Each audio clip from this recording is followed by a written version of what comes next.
So I'm tempted to turn up the heat, except somebody's obviously done it already here. Right, so we're critical mass of citizens, and I'm now going to look at 3 issues on which building a critical mass seems to me to be really important. And the first of them is ownership. I remember we started by saying, who owns natural resources? The resource rents don't have natural owners because, unlike a pen, a natural resource isn't produced. It's just there, right?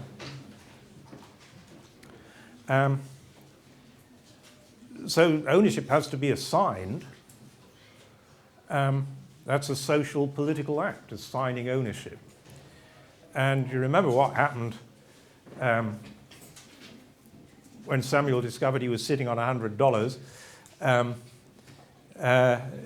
where he sat determined where he stood on the issue of who owned that $100. Samuel thought Samuel owned it, right? Now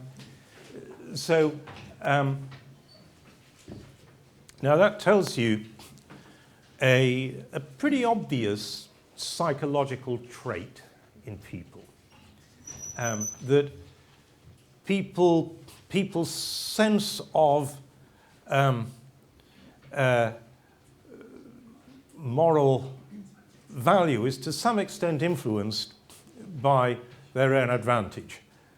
Not totally, obviously, but there's a grey area where people can, basically people adopt those moral principles which serve themselves best. And then they don't even recognize they've done that, and so they feel passionate and indignant about it. And that can become quite dangerous, right?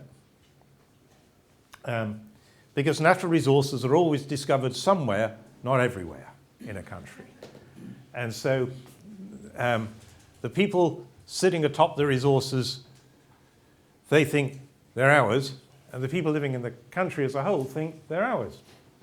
And that's the scope for conflict, That's the stuff that leads to wars of secession and all sorts of stuff, Genuinely felt local indignation that our resources have been plundered for the benefit of others in the capital, and so on. So how to deal with that? And somebody was from Matwara. I can't remember the guys from. Yeah. So I was just giving the example of Matwara. Does somebody want to just fill me in on Matwara for a minute? We've not got a lot of time, but 2-minute Matwara? Yes. Good. Yeah, my name is John from Tanzania. I represent the Journalists Environmental Association of Tanzania, TASJET.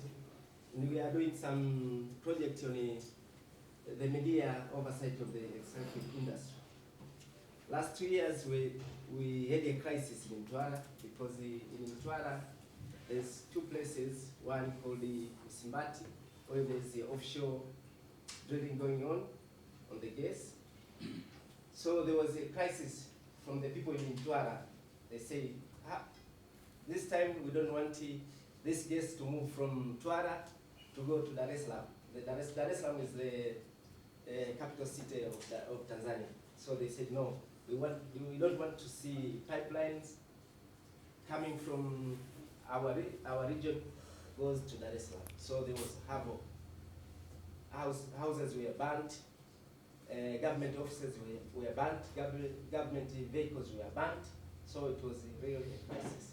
Because why they said, no, this gas is ours. Yeah. It did not belong to the country, but it is ours. Thanks very much. So now, why this was such an important story was this happened in Tanzania, of all places, where you got President Nyerere, the great architect of nation building in Africa. Nyerere doing an immense job, pretty successfully, of building a sense of shared identity.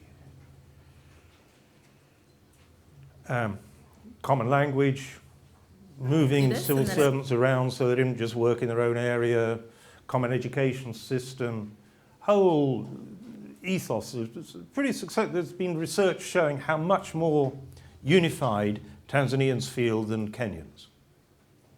So pretty rigorous research. So if this could happen in Tanzania,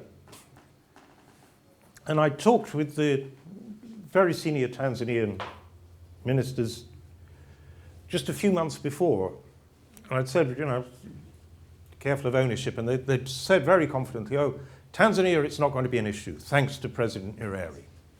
And what's more, the gas is offshore, and so, you know, it's kind of obvious that it's a national asset. But it wasn't.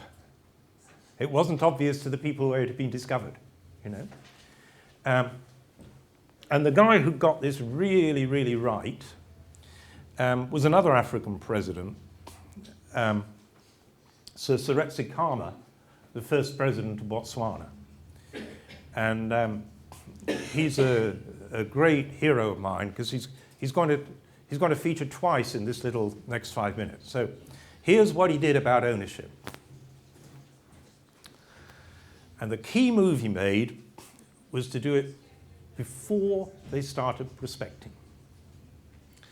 And he said, he went round all the clan leaders and he said, you know, the neighboring countries have got diamonds. So quite probably we've got them somewhere, but we don't know where. Can we agree that wherever we find them, they belong to everybody? And the clan leaders thought about this, and you know, if you're a clan leader, well, if it's in your area, you want it, but the disaster would be that the neighboring clans gets them and you haven't. And you know, that disaster is even worse. That trumps the thought that you get it and the neighbors. So all the clan leaders decided, let's say wherever we find them, everybody owns them. Right? And that was the foundation of Botswana. Not been an issue in Botswana ever since.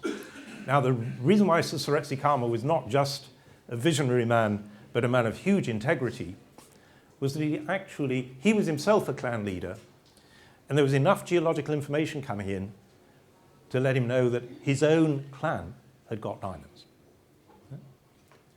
So his self-interest as a clan leader was to say, you know, finders keepers. But he didn't. He thought of his country. So that's how to get it right. The extreme instance of getting it wrong is not Tanzania. All you had was a few riots. The extreme instance of getting it wrong is Britain, where in 1964 we started prospecting for oil. And the legislation was passed just automatically saying, of course, it's national. But nobody sort of, there wasn't a national debate about it. It was just, you know, kind of obvious. And then it was found 2 years later, in '66, it was found off the shore of Scotland. Now, Scotland's been part of the UK for over 300 years.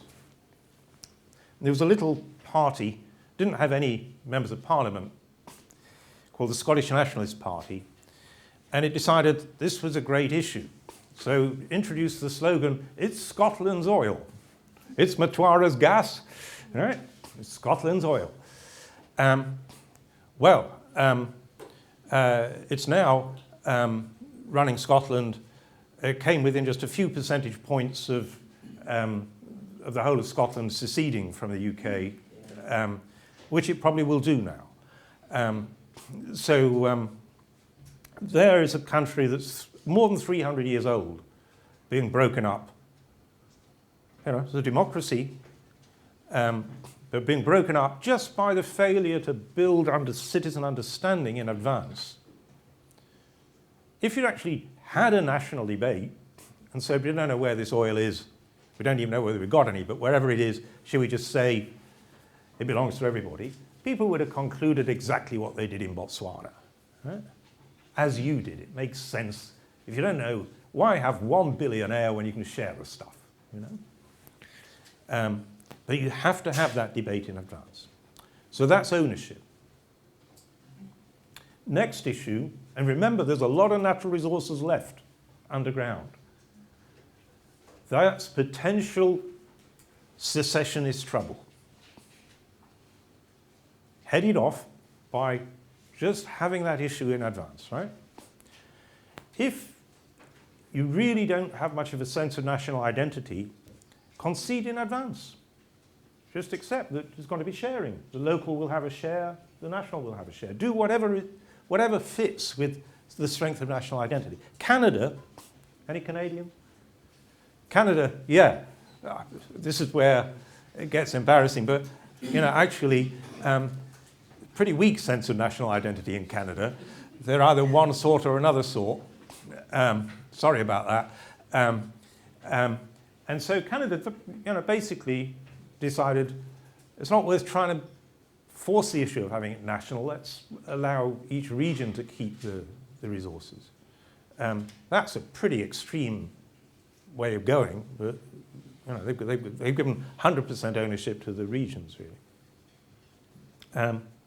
But you need to do something that fits your structure of identities, really. Let's move on from ownership to managing expectations. And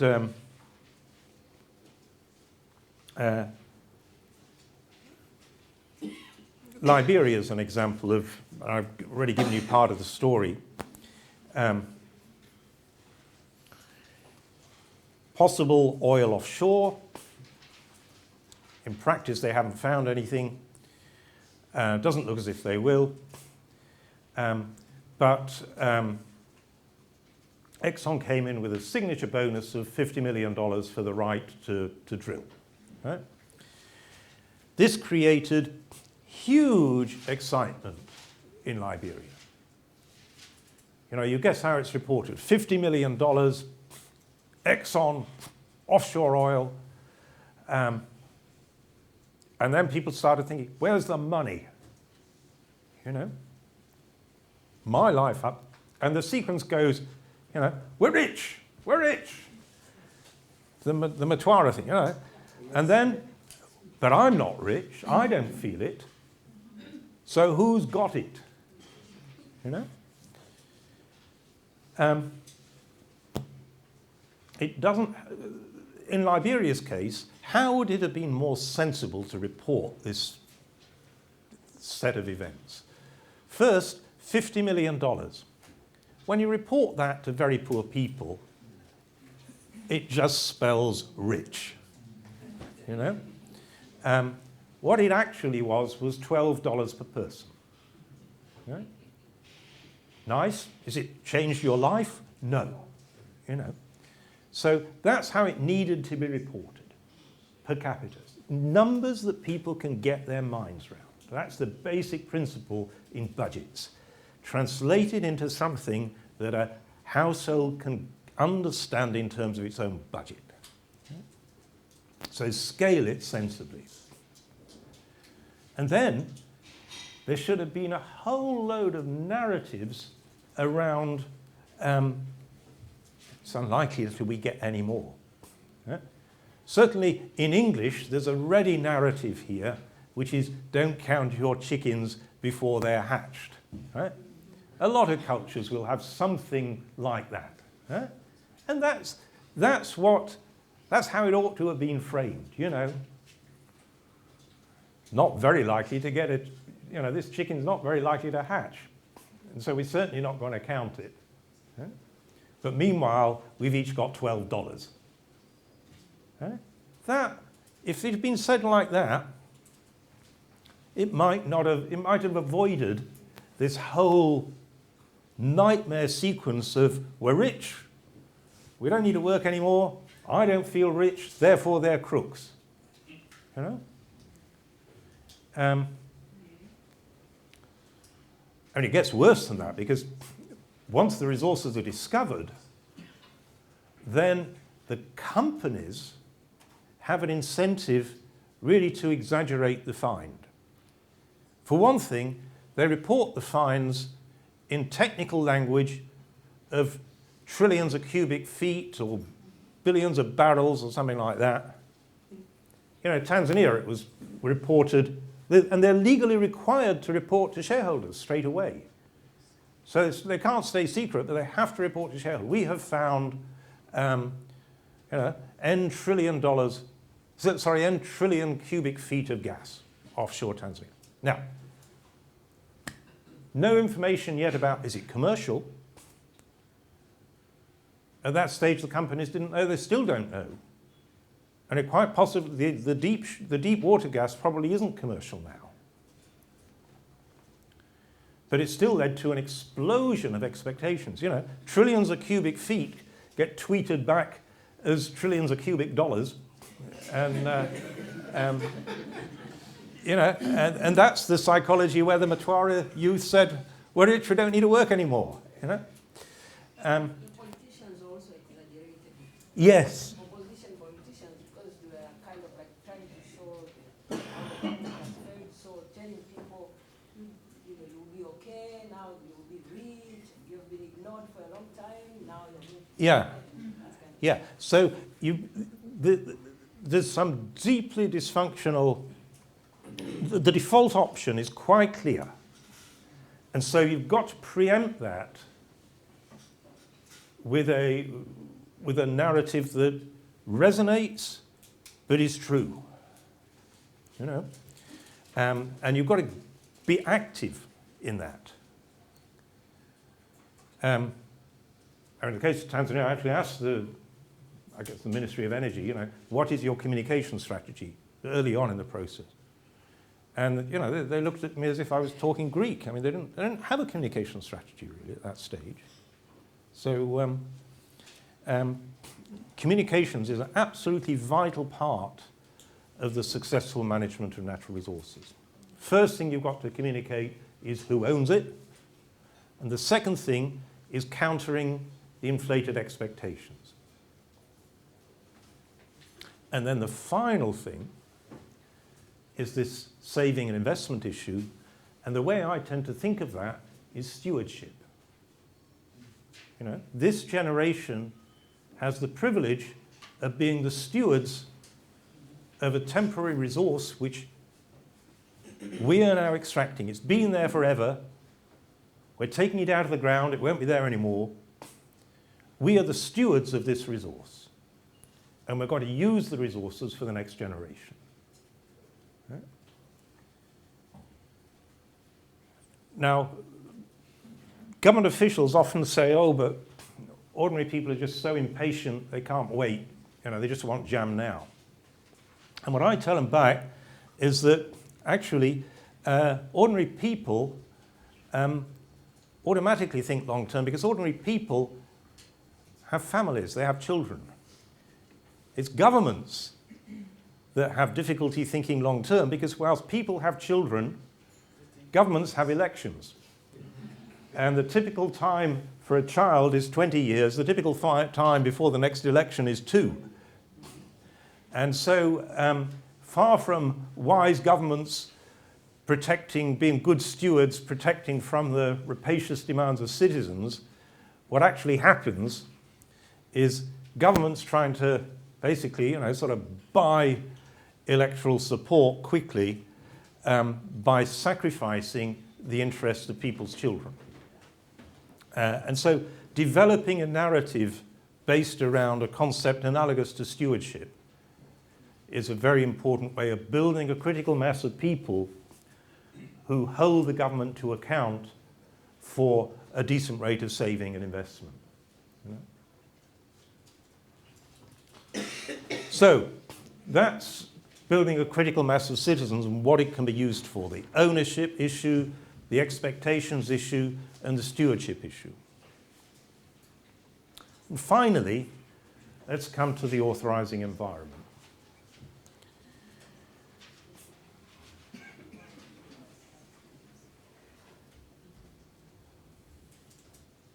and I think actually this is sort of your question, Adams, really, that all this has got to be built. The institutions aren't there, the rules aren't there, the critical mass isn't there. And somebody's got to build it. And some entity in government is needed that actually has the responsibility for doing all this, for building this structure of institutions, rules, and critical mass of citizens. And it can't just be one ministry.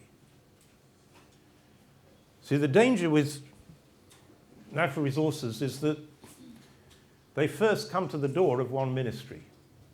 Ministry of Energy, Ministry of Mines, or whatever. And quite often they never get beyond the door of that ministry.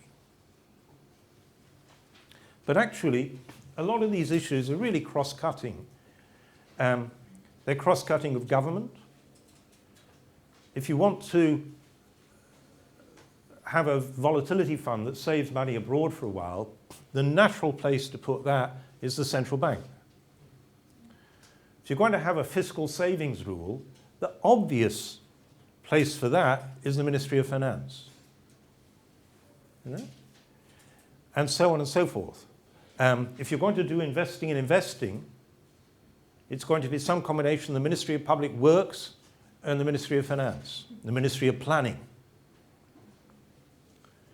So it's across government.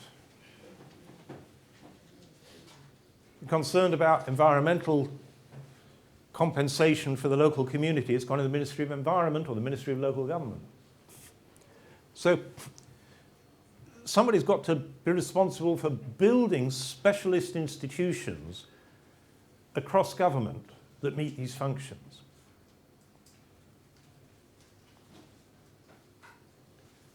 Of introducing rules into the legislature which support those institutions. And of being in charge of the communications, a whole of government communications strategy. You know, not just a Ministry of Mines press releases, but a whole of government consistent communications strategy around those themes of who owns it, managing expectations, and good stewardship. An information campaign, communication strategy that has to last for years. I forgot to say that against the Seretse Khama came up with the perfect stewardship line. It was the exact opposite of we're rich, we don't have to work anymore. And so when Botswana discovered diamonds, he introduced this little phrase. He said, we're poor and therefore we have to carry a heavy load. Every peasant woman in Botswana could say, yeah, I have to carry a heavy load. Yes, I'm poor. And what did that tag phrase, we're poor and therefore we have to carry a heavy load, mean? It was the opposite of we're rich, we don't have to work anymore, right? Yes, we got diamonds, but we start poor, and so we're going to have to be patient. Right? Everybody in Botswana could repeat that line. It built a whole tradition of parsimony. I first came across it years later when I was working with somebody at the central bank who'd recently been promoted from deputy director to director. And she gave me her business card, and I noticed that it was her old business card, and she was just crossing out the deputy and putting in a new phone number. And she said, I just had some of these printed, and so I don't want to waste them. Now, that was a mentality of frugality. My God, I mean, you know, how many of you going around government have got great big, flashy business, you know, I'm the director with gold braid around it, you know. So we're poor and therefore we have to carry a heavy load actually underpinned a whole set of characteristics which Khama was able to inculcate because he walked the talk. He lived that way. You know? So that's building the authorizing environment has to come under the president, and it's basically a group of senior ministers across government who have to take ultimate responsibility for saying, this natural resource stuff is a big story.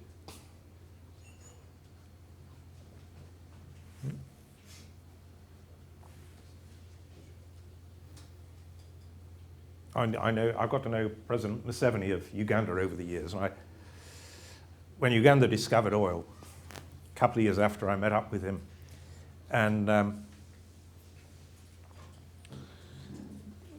oil at that time was being run out of the ministry, I guess the Ministry of Energy, and it was basically being run by 4 geologists in the ministry. That was the team that was handling Uganda's oil.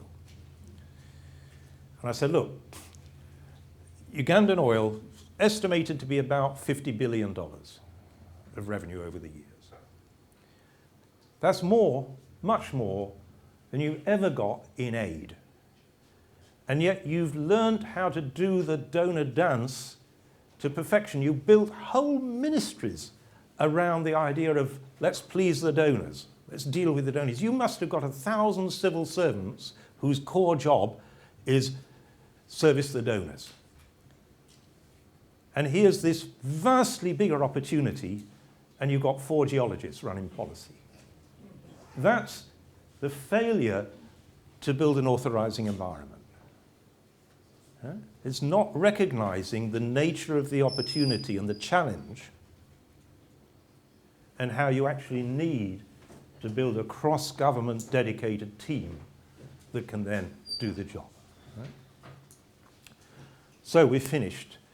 We'll have a panel shortly, and I apologize, I'll be part of the panel for a while, but I'm triple booked today. One booking has completely gone for the birds, but one I've got to do part of the time by video conference because it's important. So I'm going to go and do that now. I'll be back at 5:30 for about half an hour or 3/4 of an hour or so, whatever I can get out of this board meeting. So I'll be back with we can have a couple of questions now, and then we'll stop. I'd be curious to hear more about authorizing environment, any good examples of cross-ministerial collaboration or anything more. Yeah, I'd say, I mean, certainly the government in Tanzania is trying to build that now. Right?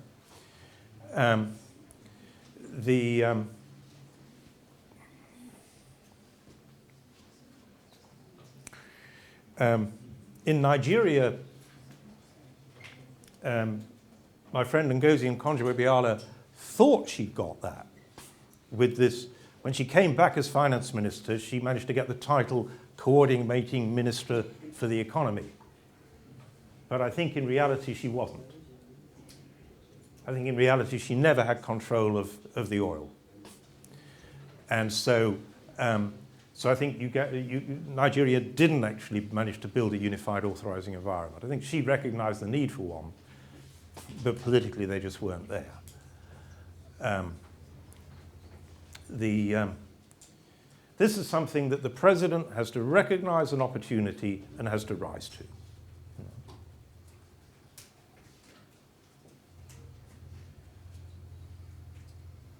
It's not undoable. Anything else? Yes. Yeah. Where the state is only synonymous to the president, and therefore the rules are defined by politics, the institutions are defined by politics, the critical mass is built by voices created by the executives in the system, and it's done and dusted when it moves. The next one does the same thing. You clearly don't start with this, right? It's your job, not mine, to get from where you are to this, right? It's your struggle, and that's what it is, a struggle, right? I'm glad it's your struggle and not mine because I think it's a hard struggle, right? And I'm old and tired, and I don't want a big struggle. But you've got no, if you want to harness natural resources for the development of your country, you've got to win that struggle. I can't win it for you. Nobody can fight it but you. Outsiders can give you a bit of advice and ammunition, but don't let anybody fool you. It's your struggle, not theirs. Right? You've got to own this struggle. Now, hopefully it helps a bit to get up to speed so that you know where you're heading. There's one big weakness in struggles is people struggling fall out amongst themselves. So it's quite useful to cohere around something. That, I think, is one of the advantages of the Natural Resource Charter. It's a neutral, independent thing, very much a southern thing. And so you can just, all the reformers in a country can say, whatever else we do, let's do this, So that's its spirit. There's no IMF behind it coming in saying you've got to do this or anything like that. It's just a set of ideas. Right? But it doesn't stop you being, it's your struggle. It's just a tool that you can choose to use or choose not to. So I don't want to pretend in anything I've said that it's easy. Obviously it's not. It is winnable. Okay? Doom is not inevitable. Doom is a choice.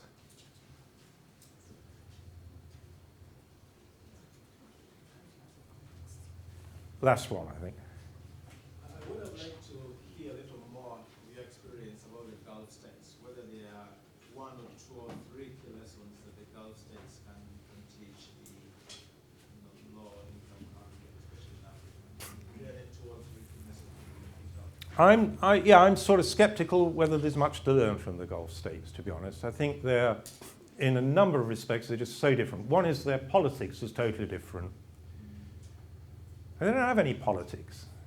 I mean, they've got hereditary rulers who buy acquiescence because they've got money coming out of their ears.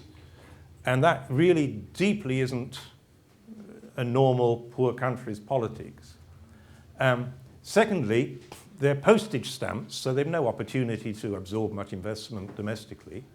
They do, they put loads of stuff on it, but it's kind of, it's a rich man's amusement park. I